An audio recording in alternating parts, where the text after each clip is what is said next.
Destination Francophonie vous emmène en Colombie.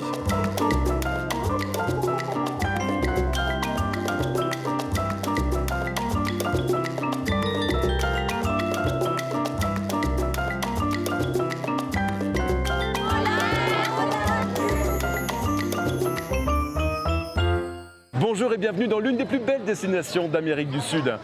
Si les conquistadors espagnols étaient persuadés que l'Eldorado se trouvait ici, eh bien ce n'est pas un hasard. La Colombie compte de nombreux trésors. Parmi tous ces trésors, il y a d'abord le peuple colombien. Beaucoup d'entre eux sont francophones et surtout, on peut le dire, ils sont francophiles. Ce sont eux qui vont nous faire découvrir leur pays en français. La première étape de notre voyage en francophonie colombienne, c'est Bogota. Et pour me faire découvrir la capitale de la Colombie, j'ai rendez-vous avec Daniel. C'est un historien et il m'a proposé de me faire découvrir sa ville à vélo. Alors c'est parti pour un voyage en francophonie en Colombie.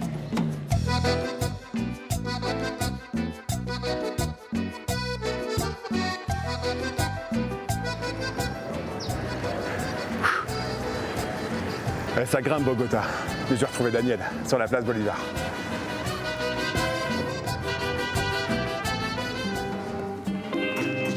Daniel est l'un des grands spécialistes de la période de l'indépendance colombienne. Il a publié 3 ouvrages sur son sujet d'étude. Aujourd'hui, maître de conférences et chercheur à l'Université Externado de Colombie, il a terminé son doctorat d'histoire en France. Il m'a donné rendez-vous au cœur de Bogota, sur la place Bolivar, du nom du héros de l'indépendance de la Colombie, qui s'appelait à son époque la Nouvelle-Grenade.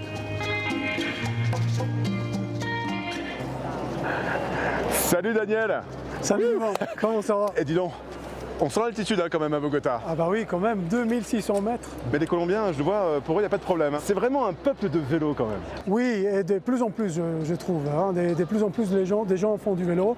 Et même si il y a des Colombiens plus nombreux qui aiment le foot, je trouve que c'est le vélo qui représente le mieux l'esprit national. Alors là, tu m'accueilles sur la place Bolivar, c'est ça? Aujourd'hui, elle s'appelle Place Bolivar. Mais avant, c'était la place Royale. C'est le cœur battant de Bogota en fait. C'est le cœur battant de Bogota. On n'est pas loin du centre géographique de la Colombie. On a les pouvoirs religieux, la cathédrale. En face de moi, le Congrès. Derrière le Congrès, les palais présidentiels. Les palais de justice de l'autre côté. Et c'est aussi un endroit très populaire où les gens viennent se balader en ville. Et c'est un lieu de rencontre où vraiment les gens provenant de tous les quartiers de la ville se retrouvent. Donc si on veut visiter Bogota, il faut commencer absolument par ici, tout? Ouais, je pense. Ouais. Il faut venir. En tout cas, il faut venir là. Ça, c'est sûr. Bon, on y va? Tu me fais une petite visite de ta ville? Bien sûr. Allez, vamos. Vamos. Salut Lama.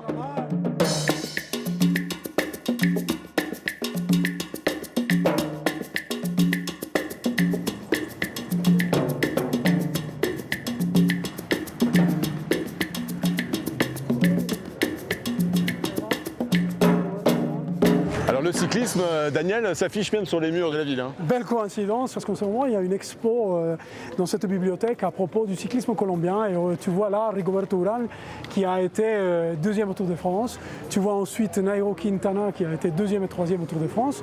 Et tu vois Egan Bernal, les seuls vainqueurs colombiens du Tour de France jusqu'à présent. Ouais, c'est ça. Les Colombiens, vous êtes quand même des grimpeurs, des hommes et des femmes de la montagne. Faites pas le modeste, hein, monsieur le maillot jaune.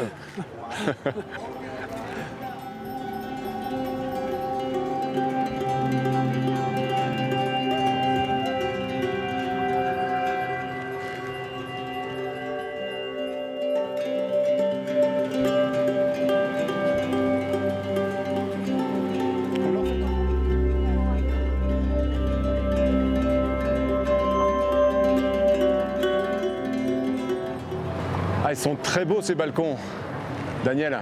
Oui, j'aime beaucoup cette maison, c'est la maison de la monnaie. Je trouve que c'est très important, très significatif, surtout parce que pendant longtemps, le principal produit d'exportation de la Colombie a été l'or. D'accord. Et c'est ici que ça s'est monnayé.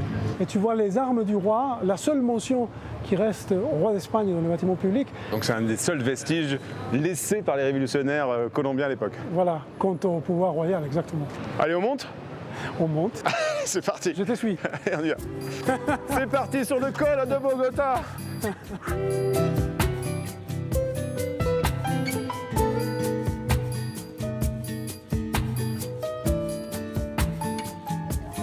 Bogota, celle qui fait vivre la langue et la culture française, c'est l'Alliance française.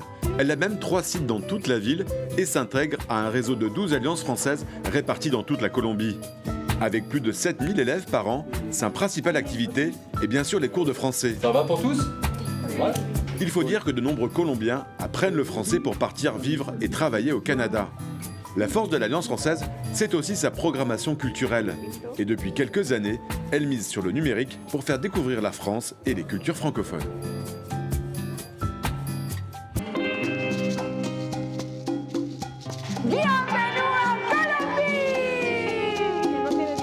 Depuis 3 ans, l'ambassade de France a lancé un programme de renforcement du français dans les écoles publiques de Bogota, avec notamment des formations pour les professeurs et la création d'un environnement francophone. C'est le cas dans le lycée de jeunes filles Liceo Femenino Mercedes, un établissement bilingue qui a reçu le label France Éducation. Dans cet établissement, situé dans un quartier populaire de la capitale, Cheryl y enseigne le français avec une passion communicative. On va faire les pattes, le queue, le bec, le dent. J'espère transmettre des émotions, l'amour pour notre langue, l'interculturalité. Je dis tout le temps que la langue entre par le corps. Pour cela, je pense que si on bouge, on peut apprendre plus facilement une autre langue. Parler français, c'est très important parce qu'il nous donne une autre possibilité de vie. L'éléphant, le lion. J'aime les cours de français parce que c'est très important pour ma vie, pour connaître autre culture. C'est très amusant d'apprendre avec Cheryl et c'est une expérience très unique.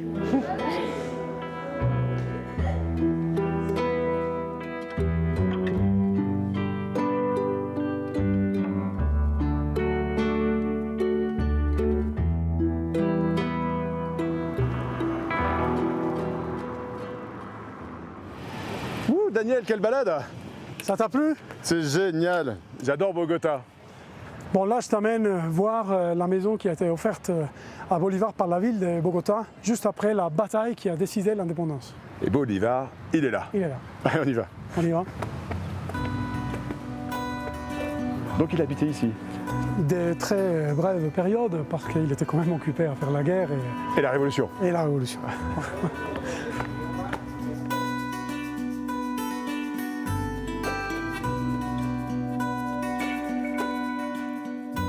Daniel, qui est Bolivar? Bolivar est un Vénézuélien qui arrive en Colombie, dans ce pays qui à l'époque s'appelle le Nouveau Royaume de Grenade, à cause de la déroute des indépendantistes.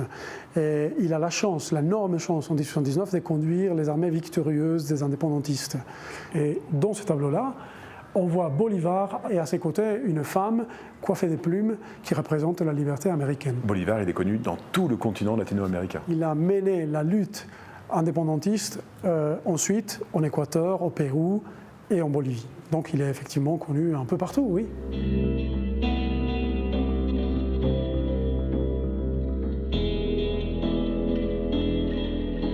Pourquoi tu aimes tant ta ville de Bogota que tu m'as fait découvrir aujourd'hui?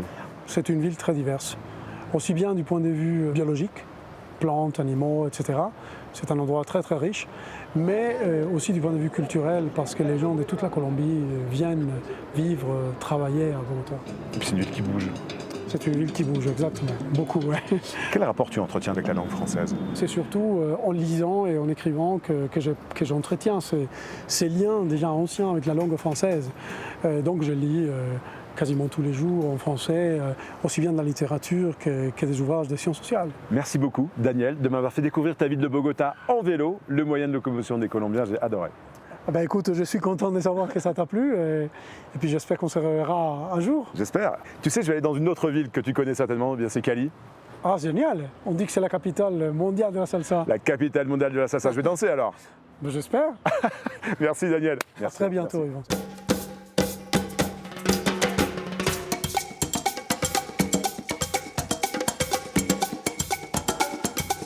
Cali est l'une des villes les plus multiculturelles de la Colombie.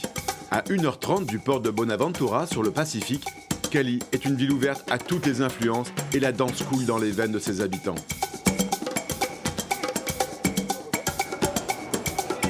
Ça c'est la pitaya. Pour découvrir la ville, j'ai rendez-vous avec Juan Pablo Lopez, le directeur artistique de la Biennale de la danse de Cali et de la programmation du tout nouveau centre chorégraphique, la Licorera. Salut Juan Pablo. Salut Divan, bienvenue à Cali. Ravi de te rencontrer. Super, moi aussi. Et c'est très joli ici. Oui, On est c'est où? le musée La Tertulia, c'est le musée d'art contemporain de la ville et c'est une architecture très des années 60. Est-ce que Cali c'est une ville culturelle ici en Colombie? C'est très culturel et il y a des jeunes danseurs, jeunes créateurs, jeunes acteurs, jeunes actrices. Alors c'est vraiment intéressant ce qui se passe ici. Et puis c'est la capitale mondiale de la salsa. C'est la capitale mondiale de la salsa, bien sûr. Tu me montres ta ville?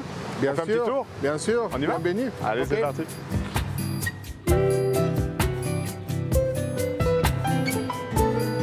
Mais c'est bien qu'il a fait une donation. Exactement. Alors, lui, il était le- Juan Pablo, il est immense ce chat. Oui, c'est le chat de la rivière. Alors c'est le chat que le sculpteur Hernando Tejada a fait pour la ville et qui maintenant c'est une école de Cali. Parce qu'il y a beaucoup de chats dans Cali. Exactement, et lui il adorait les chats. Et la chambre de commerce a fait une promenade avec des petites sculptures, les petits amis des chats. On va aller voir? Super, On y va.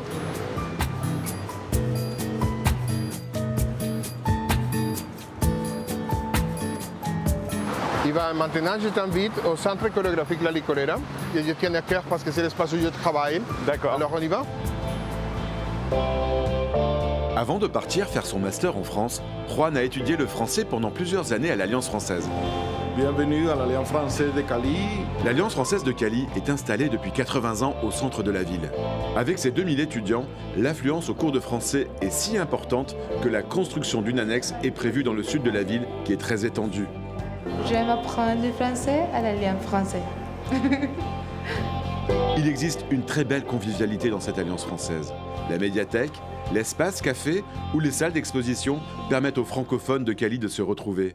Et à Cali, la salsa est omniprésente, comme ce soir avec les danseurs du musée de la salsa en représentation de l'Alliance française.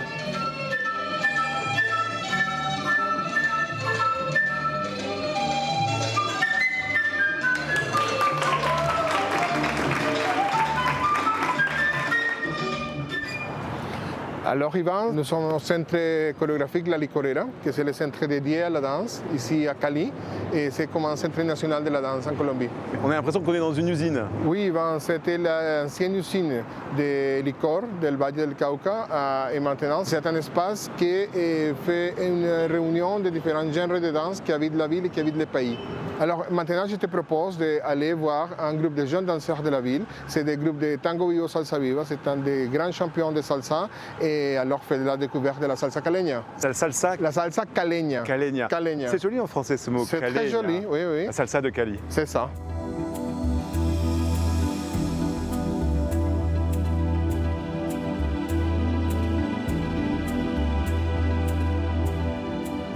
Il n'y a pas que la salsa La Licorera. Le centre accueille aussi l'Inco Ballet, l'Institut colombien du ballet, l'une des troupes de danse contemporaine les plus réputées de Colombie. Depuis 40 ans, cette troupe publique se produit dans tout le pays avec des danseurs issus de quartiers défavorisés. 2 d'entre eux ont fait des résidences dans le sud de la France au sein du Pavillon Noir, l'école de danse du célèbre chorégraphe français Angelin Preslocage.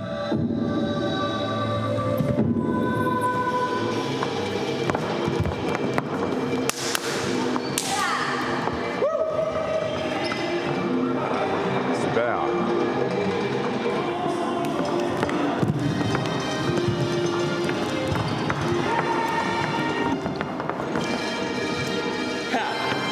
Wow, bravo!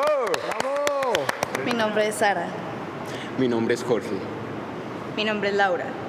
Mi nombre es Dylan. En fait, Juan Pablo, tous les 4, ce sont des champions de salsa.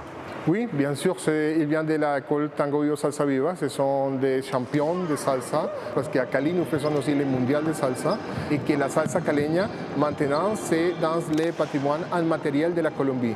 Alors, si tu veux, il peut interpréter Cali Pachanguero, que c'est l'hymne de la salsa à Cali, et tu peux essayer de... Je vais regarder d'abord. pratiquer Je vais regarder d'abord avant. comment ils font, Ok, d'accord. super. Comment tu dis qu'il s'appelle l'hymne? Cali Pachanguero. Cali Pachanguero? ¿Sí? Claro, súper.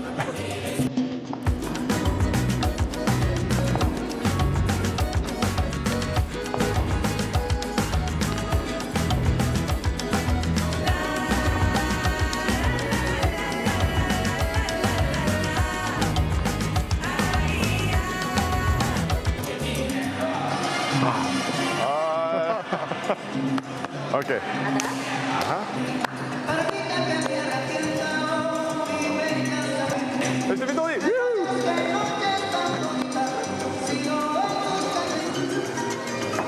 Pourquoi la danse fait partie comme ça, aussi intégrante de la vie de la ville de Cali? D'où vient cette histoire? Alors, je crois que c'est une histoire qui vient aussi du folklore des Noirs, des Afro-descendants qui sont venus pendant la colonie espagnole. Il y a beaucoup de rythmes folkloriques qui sont restés à la ville. Et aussi, nous sommes la capitale de la salsa. La salsa, c'est un rythme qui a été créé à New York dans les années 60, qui est venu pour le port de Buenaventura, qui c'est jusqu'à 1h30 de Cali. Et la force de la danse populaire de Cali, c'est la salsa. C'est une façon de nous exprimer, de dire je suis de Cali, j'aime la salsa, j'aime la danse et je suis très content avec mon corps. Quel est ton rapport avec la langue française? Apprendre une langue, c'est comme une fenêtre qui s'ouvre. Alors pour moi, ce sont des différents mondes qui sont ouverts, le monde de la francophonie. Et c'est la littérature, j'aime beaucoup lire, alors la littérature bien sûr de Flaubert, de Victor Hugo, mais aussi les portraits d'Arsengor. Et ça m'a influencé beaucoup pour ma vie. Et au niveau professionnel, je travaille depuis 20 ans comme programmateur des festivals de danse en Colombie et j'ai beaucoup été influencé par le festival de danse de la France et aussi de l'Afrique. Et ça pour moi était très approprié pour la ville, pour la réalité de Cali, une ville qui regarde la danse comme un corps ouvert. Si tu avais un mot en français pour définir Cali en dehors que celui de la salsa, ce serait lequel? Je crois que c'est chaleur. Caliente. C'est une ville chaleureuse.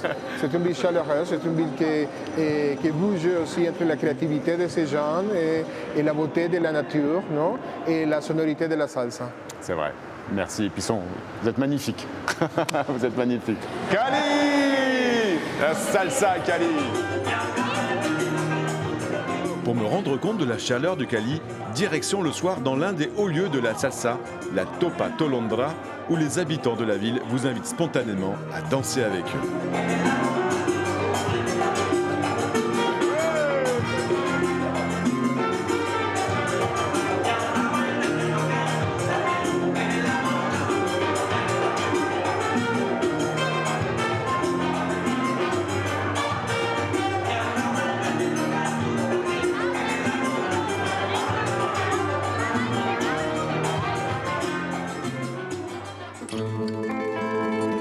Changement d'ambiance, je vous emmène un peu plus au sud du pays, à Popayan, surnommée la ville blanche de Colombie.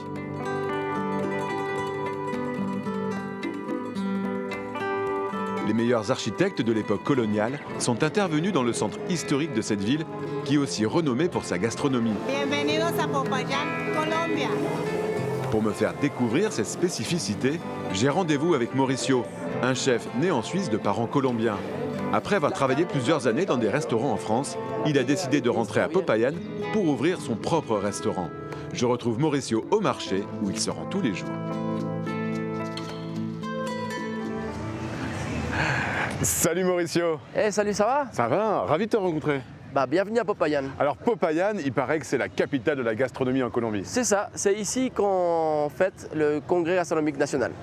Pourquoi c'est la capitale de la gastronomie colombienne? C'est au niveau de tradition. Ouais. Et beaucoup de cuisinières ont fait beaucoup de bonnes choses ici. Alors voilà, l'UNESCO a reconnu tous ces efforts de toutes ces personnes. Et toi, tu perpétues cette tradition? Je respecte ce que encore les gens d'avant ils ont fait. Et j'essaye d'avancer, de faire des choses sympas. Et là, tu m'as donné rendez-vous dans ton terrain de jeu qui est le marché. C'est le marché du Barrio Olivar. C'est là où je fais de mes achats depuis 10 ans. Tous les produits typiques de la Colombie sont là. Ils sont là. Ils sont là, ouais. Tu montres? Allez, on y va. C'est parti.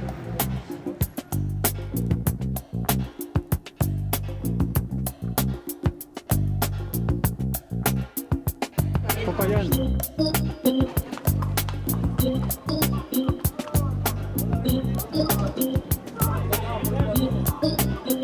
Alors Mauricio, qu'est-ce que tu vas nous préparer ce soir? Bah, je vais vous faire un poulet farci avec du pipián et pané à la carantanta. C'est quoi la pipiane?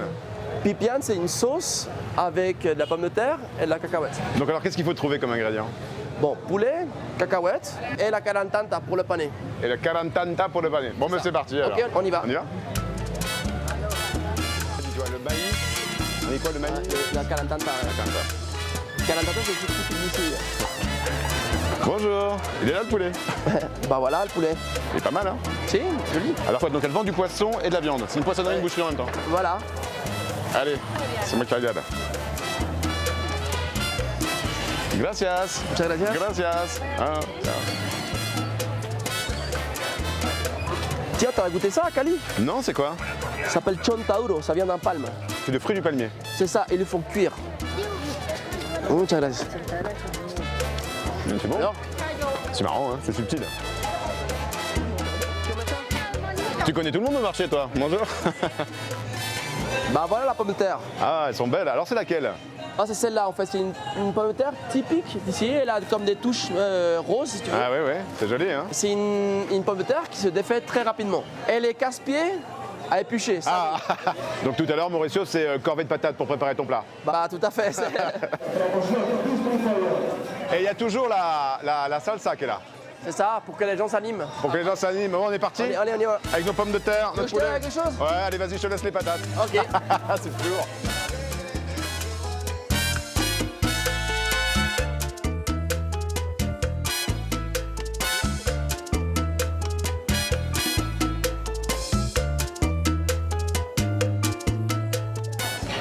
Gracias. Alors ça, c'est quoi, Mauricio? Bon, alors là, on a la soupe de carantanta. La carantanta qu'on vient de voir, ça n'avait pas beaucoup de temps. Ah oui. Un filet de porc avec plantain frit, avec du riz. Là, on a piment de cacahuète et piment de tomate d'arbre, parce que c'est un fruit typique de la Colombie. Donc les gens, ils viennent ici régulièrement dans le marché manger? Voilà, tous les gens qui travaillent, qui portent les sacs de pommes de terre, c'est vraiment le peuple ici. Hein. Et puis la gastronomie colombienne, elle est là, sur la table. La gastronomie de Popayán est vraiment représentée ici dans cet endroit qui s'appelle Mesa Larga. Mesa Larga. Bon, alors on commence par la soupe alors.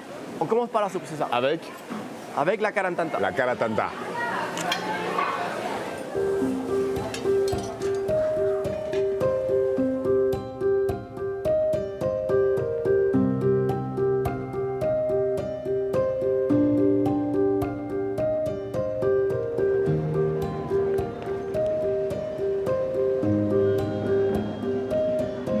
Super ce marché, Mauricio. Ah ouais, t'as bien aimé? Ouais, j'adore. Bah alors c'est bon, maintenant on va au restaurant. Alors, comment il s'appelle ton restaurant? Il s'appelle Caray. Ça veut dire quoi? Ça veut dire servir la nourriture de la casserole. Tout simple, quoi. Voilà, tout court. Tout court. Son lien avec la langue française, Mauricio le cultive aussi avec sa femme Nicole, qui dirige l'Alliance française de Popayán. Salut, ça va?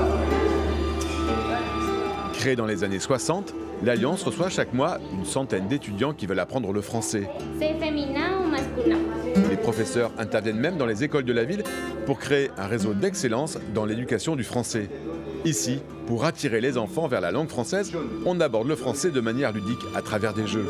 L'activité préférée des étudiants est d'ailleurs le karaoké pour chanter en français.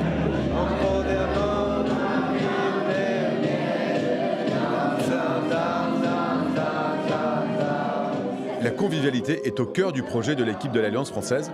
On se retrouve ici en famille.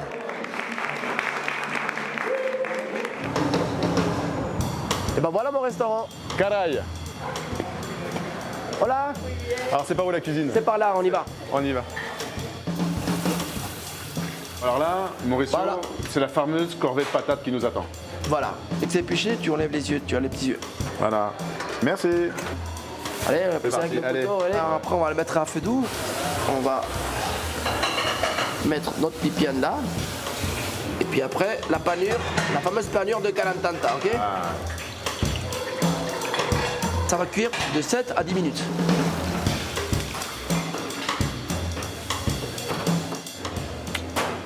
Et c'est fini. Et c'est bon. Magnifique. Bon appétit. Bon, ça y est, on peut y aller. Allez. Donc je mets la sauce dessus. Voilà. Vraiment, j'ai adoré te voir cuisiner. Donc, c'est ça la cuisine colombienne. Qu'est-ce qu'elle représente pour toi? Pour moi, elle représente un tout. C'est grâce à la cuisine colombienne que j'ai vraiment pris le plaisir de ce métier. Je me consacre 100% à la cuisine colombienne et j'ai envie de la partager et que les gens vraiment adorent le pays en goûtant leur gastronomie, quoi. Et est-ce que la langue française, c'est un petit ingrédient de la recette de cette cuisine que tu pratiques? La cuisine française, c'est comme la maman, si tu veux, de toutes les cuisines. C'est comme ça qu'on m'a appris à l'académie. La grande expérience que j'ai eue de 2 ans, que j'ai passée en France, m'a beaucoup apporté pour enrichir ma cuisine colombienne. Mauricio, si tu avais un mot pour définir la cuisine colombienne en français, ce serait lequel? Famille, familiale. Famille. Voilà. Tu vois, j'ai l'impression d'être un peu dans ta famille, Voilà. dans ta cuisine. C'est le but, hein, c'est le but. Moi aussi, je vais t'en voler quelques-uns. Merci Mauricio.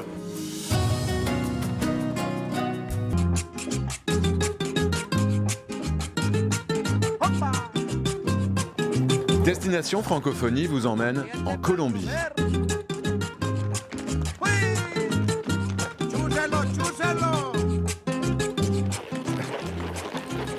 Bonjour, je suis ravi de vous retrouver pour la suite de notre voyage en francophonie à travers la Colombie. Je suis dans la magnifique région d'Antioquia et je vais vous raconter une belle histoire d'amour. C'est celle d'Armel et d'Eduardo. Cette belle histoire d'amour porte le nom du produit le plus célèbre de la Colombie, le café.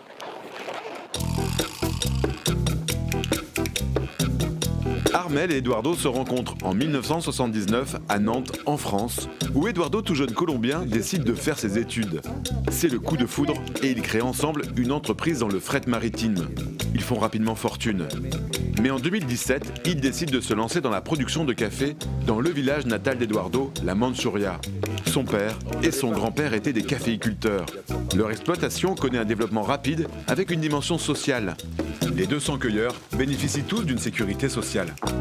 Ils construisent aussi un hôtel au cœur de l'exploitation et partagent leur passion en proposant aux touristes un tour du café. C'est dans la finca, leur plantation de café, que je les retrouve. Hey, salut Armel. Salut Eduardo. Bonjour Yvan.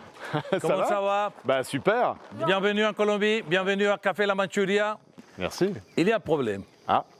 Il faut un chapeau colombien. Le chapeau. Le chapeau. Le chapeau. Ah, ça fait tout l'homme. Ah, je suis un vrai Colombien. Voilà, maintenant on peut y aller. On va monter tout droit. D'accord. À 2100 mètres d'altitude. Ah bah c'est parti. Allons-y.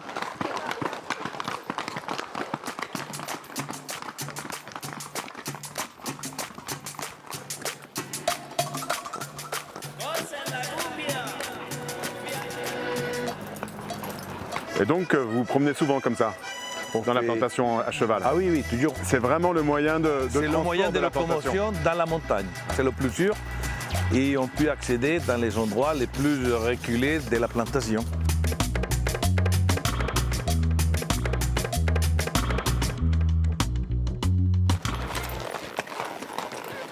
Donc, il y a des bananiers, tu les dis rongés des plantes de café. Ah oui, on les voit bien là, ils sont bien alignés. Et donc, la particularité du bananier aussi, c'est qu'elle retient de l'eau pour que l'irrigation se fasse d'une façon contrôlée. D'accord. Notre ferme est bien privilégiée parce que tu vois là-bas, tu as les courants d'air chaud qui viennent du sud et qui réchauffent cette partie des plantations de café. Et donc ça produit un très bon café. Eduardo, tu montres comment on fait la cueillette du café? Bien sûr. On y va? On est au milieu de la plantation, on va y aller. Allez, c'est parti. On est juste à côté, il y a les cueilleurs qui sont juste à côté. Là. D'accord.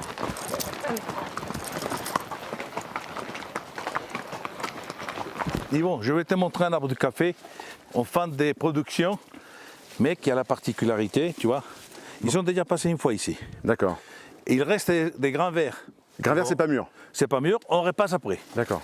Dans un mois à peu près. Ils vont prendre plus de volume, ils vont devenir rouges comme ça, tu vois. C'est une cerise de café. D'accord. Ah oui, alors à l'intérieur, il y a les grains de café. Il y a 2 grains. Là, grains. Le grain, il est enrobé.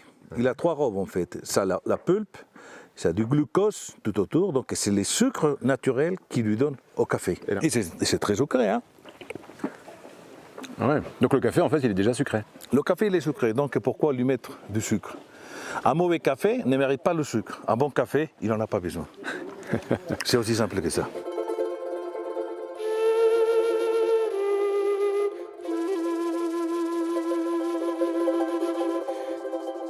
Le café de la Manchuria est produit au sein même de la finca.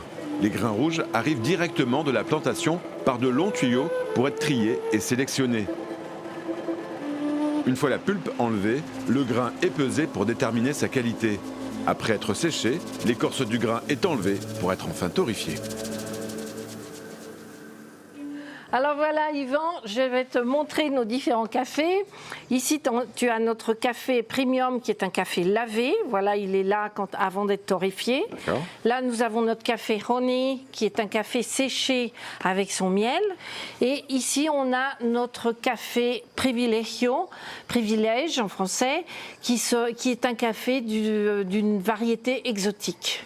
Alors qu'est-ce que tu vas me préparer comme café? Un café honey, c'est-à-dire celui-ci qui est séché avec son miel, qui est un café fruité, et de le faire dans une cafetière, la Presse Française, ou on appelle ça aussi une cafetière à piston. Eh bien, j'ai hâte de goûter ton café. Voilà. Sens-moi ça. T'as déjà senti du bon café comme ça? Jamais de ma vie, Armelle, je n'ai senti un café aussi bon. Ouais. Je te promets. Ça m'étonne pas. Le filtré. Filtré. Et la mousse reste sur le dessus. C'est parfait. Alors? Armelle, Eduardo, il est bon votre café. Ah oui. Si apuestas al amor, cuántas traiciones, cuántas tristezas. Alors maintenant, on t'emmène sur le toit du monde. Sur le toit du monde, carrément. Eh oui. Pourquoi tu l'appelles le toit du monde? Parce que c'est la partie plus haute de notre plantation. C'est beau, hein?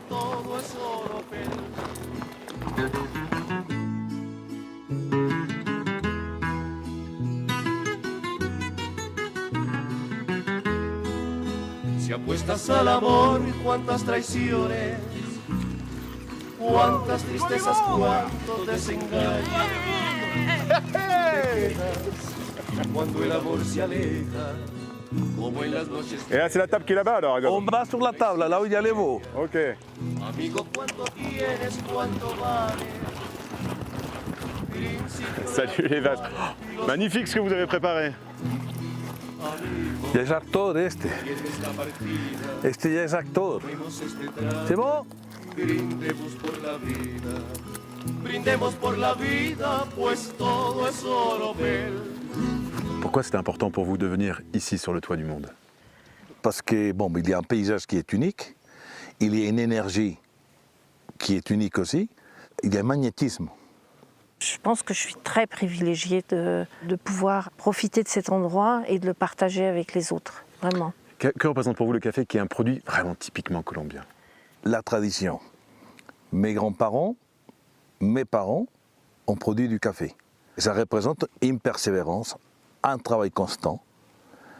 Et c'est le goût du travail, le goût du terroir. La terre, elle est unique. On ne peut pas produire du Robusta en Colombie.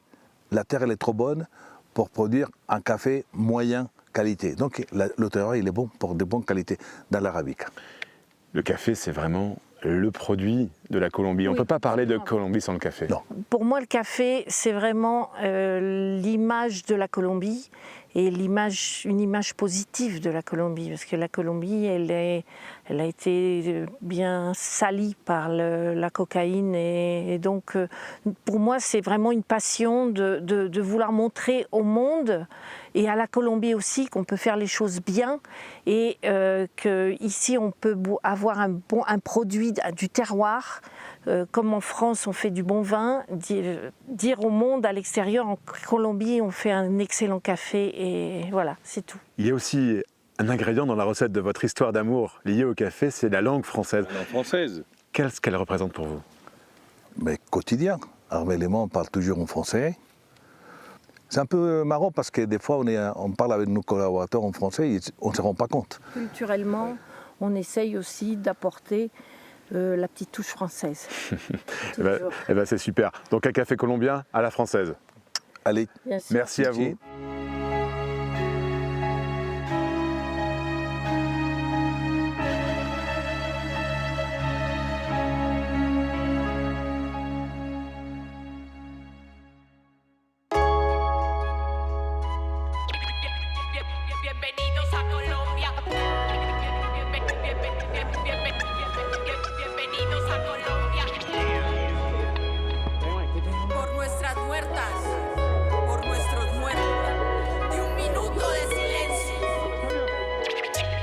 Medellín. S'il y a bien un nom qui surgit aussitôt dès qu'on dit Medellín, c'est celui de Pablo Escobar, avec son lot d'images, de drogue, de violence, de narcotrafiquants. Ces clichés tenaces qui collent à Medellín, des habitants veulent s'en débarrasser et montrer un autre visage de leur ville. C'est le cas d'une cinéaste engagée, elle s'appelle Catalina Mesa.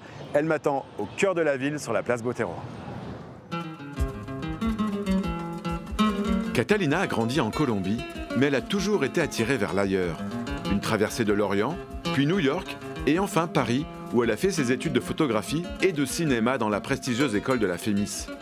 En 2016, Catalina retourne en Colombie, à Jéricho, la ville de ses ancêtres, avec le désir de célébrer et préserver la mémoire de l'esprit féminin de sa culture d'origine. Ce film reçoit de nombreux prix à travers le monde.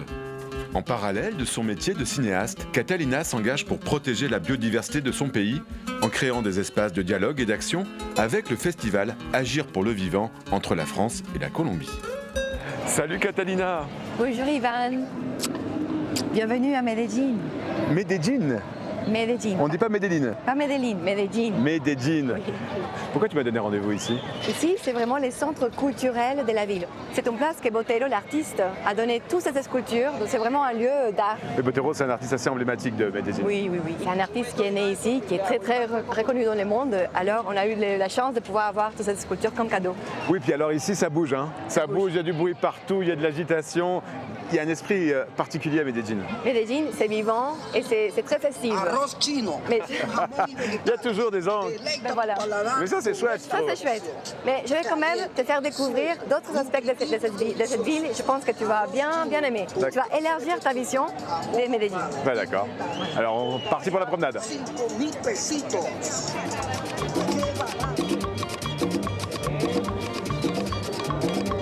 Très bel endroit pour se rendre. Et moi, j'ai l'impression, tu sais, d'être au spectacle.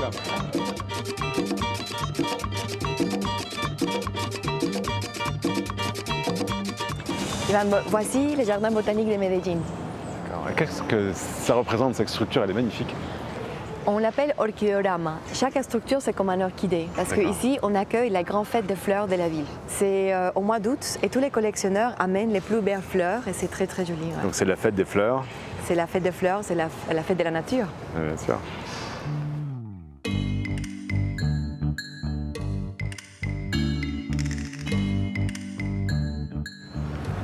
Tiens, il y a une petite carte là, on va regarder. Ah oui, d'accord. Regarde, ici on est là, vraiment dans la dernière partie de la cordillère des Andes. C'est vraiment un haut lieu de biodiversité. Seulement en Colombie, il y a 28 000 espèces de plantes, 1950 espèces d'oiseaux. Et là, je vais t'inviter à parcourir la forêt des bromélias. Les bromélias, c'est vraiment une plante de la cordillère des Andes qui pousse surtout en Amérique. Et la Colombie, c'est vraiment le lieu où il y a plein de bromélias. Allez, on y va. Allez. On peut trouver toute la biodiversité, pas seulement de la Colombie, mais de toute la cordillère des Andes. D'accord. Je ne peux pas t'amener en Amazonie parce qu'on est à Medellín, mais ici, tu peux découvrir plein d'espèces botaniques qui sont dans l'Amazonie et partout. Donc on est un peu en Amazonie, mais à Medellín. Exactement, c'est pas mal. C'est pas mal. Regarde Ivan, ici, il y a deux fleurs. Oui. Ça, c'est la fleur typique de la bromélia et ça, c'est la catleya. La catleya, c'est vraiment la fleur emblématique, c'est un orchidée. Et c'est vraiment comme les symboles de cette biodiversité colombienne. Tu sais, il y a une autre espèce que le jardin botanique protège et célèbre. Je vais te montrer. Tu vas voir, c'est une surprise. Une surprise. C'est très joli.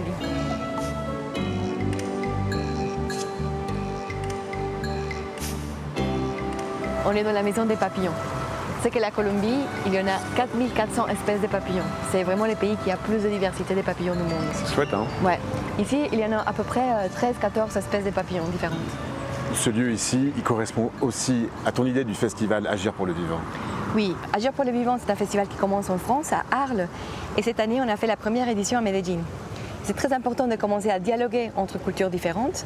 Au mois de janvier, on va aller à Cameroun, en Afrique. Et comme ça, on commence à tisser des fils de conversation, d'action et de stratégies pour régénérer la nature.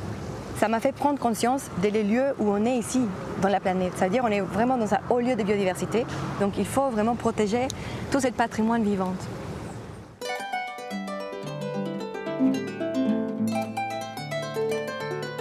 À Medellín, Catalina travaille étroitement avec l'Alliance française.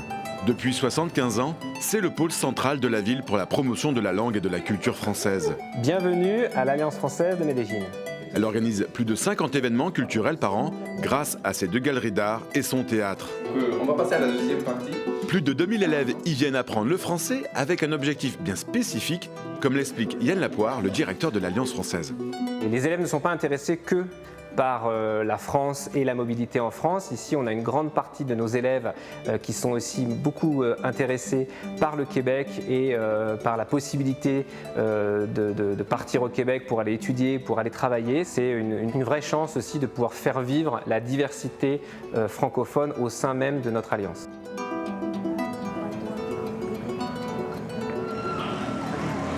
Là, je t'amène vers un barrio autour des montagnes. C'est quoi un barrio? C'est comme un quartier. En fait, Medellín, c'est un vallée, mais autour des montagnes, il y a des communes. Et là, j'ai une petite surprise pour toi, mais il faut grimper un peu. Encore une petite surprise. Oui, c'est le barrio de la Villa Socorro, Comuna 2. Allez. Tu sais, là, on monte vers un quartier qui s'appelle Villa Socorro.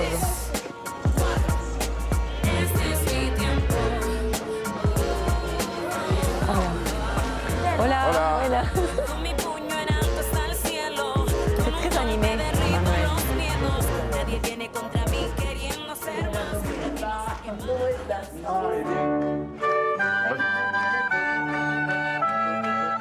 Voilà ma surprise, Ivan. Incroyable.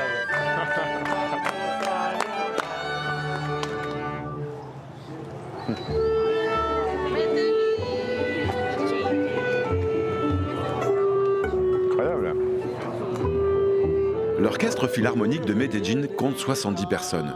Son objectif, ne pas laisser la musique classique uniquement à une élite, mais l'emmener directement dans les barrios populaires avec un programme régulier de concerts, comme ici, au barrio Villa Socorro.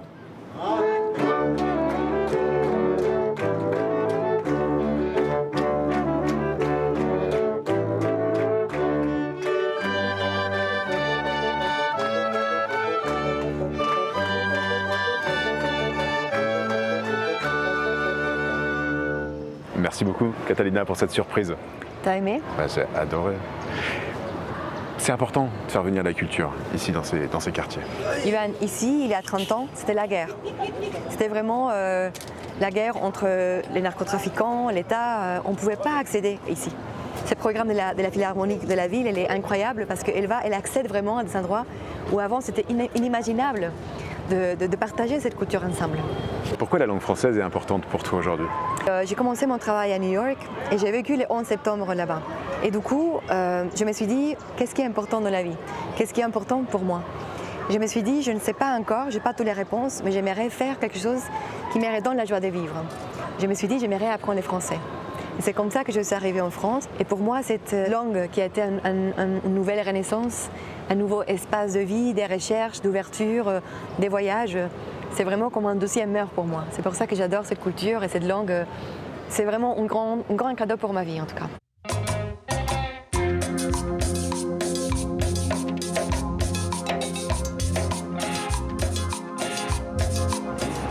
Pour la dernière étape de notre voyage, je vous emmène à Armenia, dans les montagnes. C'est un village à 2 heures de Medellín et j'ai rendez-vous là-bas avec Marina. Elle fait un fromage colombo français. Elle m'a donné rendez-vous sur la place du village. Le père de Marina fait partie d'une des 5 familles qui a fondé le village d'Armenia. C'est ici qu'elle est née et dans ces rues qu'elle a passé son enfance. À 16 ans, elle décide de partir découvrir le monde et son choix se porte sur la France. Elle y vit quelques années, apprend le français, puis revient en Colombie se marier avec un syndicaliste aussi engagé qu'elle. Il fuit la dictature au début des années 90 et se réfugie en France où elle apprend à faire du fromage. Elle y aura 16 enfants, dont Adrien qui décide de la rejoindre quand elle revient dans le village de son enfance pour ouvrir une fromagerie à la française. Bonjour Marina. Salut. Je suis très heureux de te rencontrer. Moi aussi. Et puis tu m'accueilles sur cette belle place de ton village. Sur la place de mon village, tout en haut de la montagne, où il n'y a pas une rue horizontale. Qu'est-ce qu'il a de particulier ton village? Malgré le fait d'être proche de la ville, il est préservé.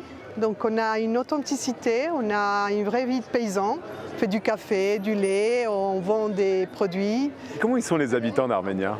Les gens du village sont très aimables. Ici, c'est une grande famille. On t'accueille, on t'accompagne, on se soucie de toi. On va voir si tu vas bien. Bon, tu me fais visiter un petit peu les rues de ton village, qui ne sont pas forcément très droites? Non, non, non, ni droite ni horizontale. Ni horizontales. Bon, on y va. Allez.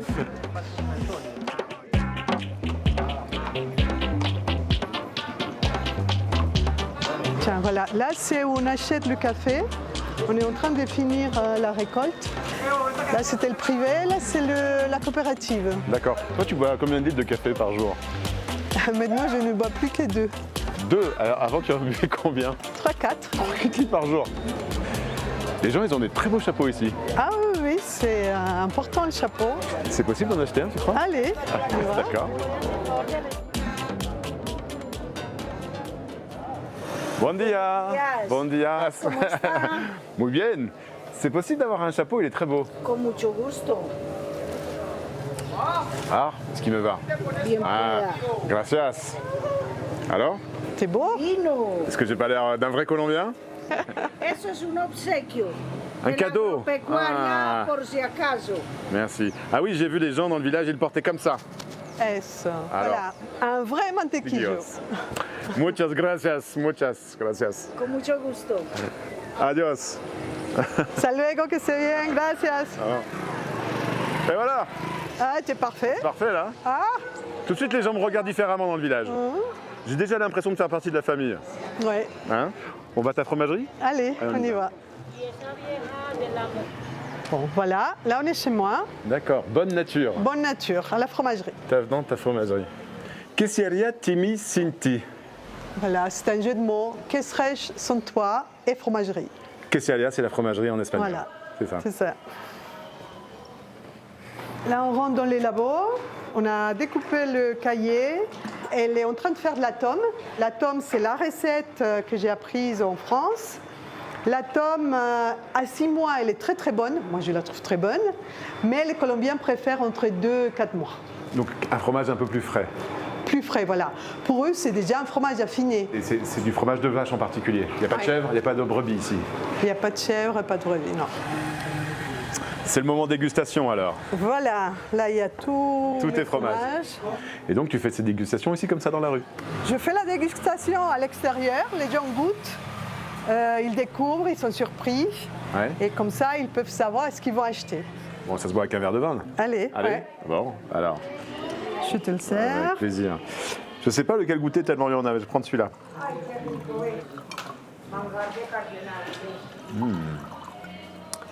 C'est très bon. Et là, justement, on est en train de grandir, on est en train de construire une fromagerie avec des belles caves. Et c'est mon fils Adrien, qui est architecte, qui a fait le projet. Ah, tu me montres? Allez, je vais te montrer.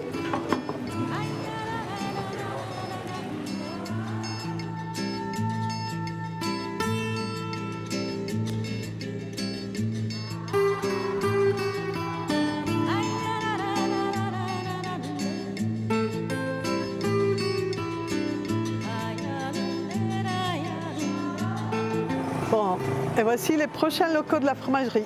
D'accord. Et Adrien est là, bonjour. Salut. Non, c'est un gros chantier, hein, il y a du boulot. Ouais, ça va, on a pas mal de taf. Donc ça, c'est la future fromagerie. Tu me montres? Ouais. Donc la fromagerie, elle va être divisée en 3 étages, comme tu vois ici. Un premier étage qui seront les caves semi-enterrées, c'est ce qui est déjà construit ici. D'accord. Donc ils vont être en béton, c'est là où on va affiner le fromage. Le premier étage qui va être une structure hybride en portique de béton, bambou et terre. Le plus possible avec des matériaux locaux, c'est important pour nous. Et le deuxième étage qui va être en fait 100% bambou et terre, avec un mirador, un belvédère qui va observer le paysage. Parce que la vue, elle est quand même assez géniale. On a une très belle vue, on va en profiter. Et l'idée, voilà, c'est de faire le plus possible avec des matériaux locaux, dans l'idée d'inspirer aussi les gens du village à construire le plus possible avec ce qu'il y a. Parce que c'est les techniques anciennes qui se sont perdues en fait. Donc bonne nature se développe. Hein. Bonne nature se développe, localement.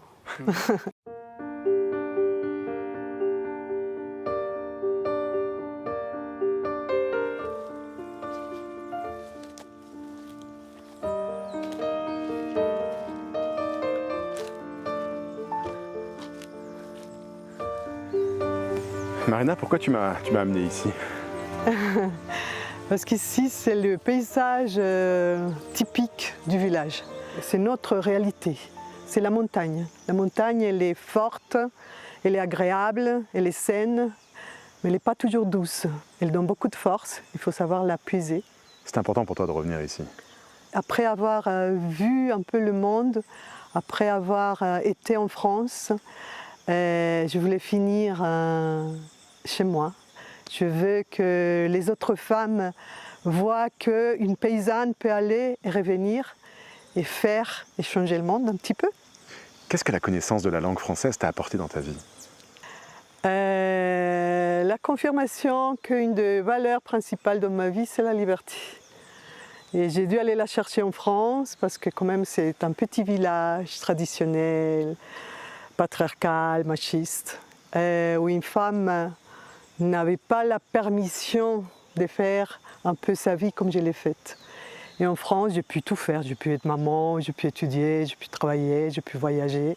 Et là, je reviens chez moi et j'apporte ça. Si tu avais un mot pour définir ce paysage, cette terre colombienne qu'on a devant nous, ce serait lequel? C'est force. Force. Ça te caractérise pas mal aussi, hein.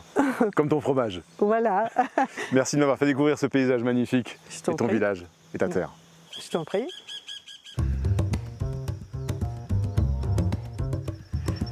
J'espère que ce voyage en Colombie vous a plu et pourtant je ne vous ai montré qu'un tout petit échantillon de la francophonie dans cet immense territoire. Je vous invite à parcourir ce magnifique pays, bien loin des images clichés et négatives qui lui collent à la peau. Vous allez rencontrer des Colombiens avenants, chaleureux et d'une extrême gentillesse.